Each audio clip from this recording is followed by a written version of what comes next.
60 कोटींचा कारखाना नाममात्र 1.5 कोटी रुपयांच्या भाडेतत्वावर मिळणार. जयप्रकाश दांडेगावकर.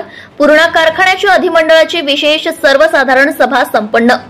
पूर्णा सहकारी साखर कारखान्याची विशेष सर्वसाधारण सभा कारखाना साइटवर खेळीमेळीच्या वातावरणात संपन्न झाली.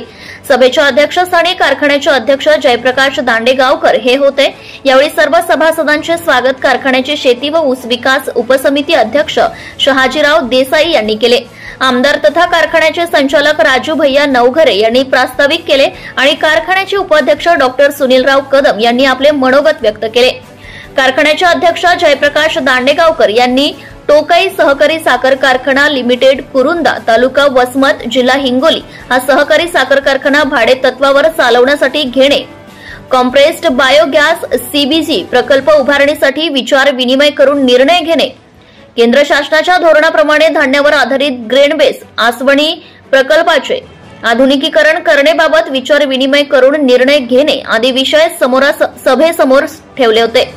जयप्रकाश दांडेगावकर अध्यक्ष यांनी टोकाई सहकारी साखर कारखाना भाडेतत्वावर घेण्यात पूर्णा कारखान्याचे कोणतेही नुकसान होणार नसून 60 कोटींचा कारखाना केवळ 1.5 कोटी रुपयांच्या भाडेतत्वावर मिळणार असल्याचं सांगितलं. तसेच इतर दोन्ही विषयांवर माहिती देऊन आवाहन केल्यानंतर सभासदांनी आपापले मत व्यक्त केले व सखोल चर्चेनंतर सभेने वरील 3ही विषयांना बहुमताने मान्यता दिली.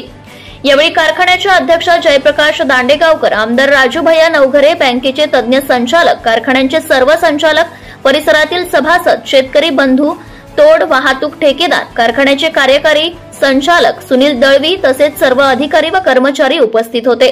कार्यक्रमाच्या शेवटी कारखान्याचे कार्यकारी संचालक सुनील दळवी यांनी आभार मानले. प्रतिनिधी अनिता चौहान.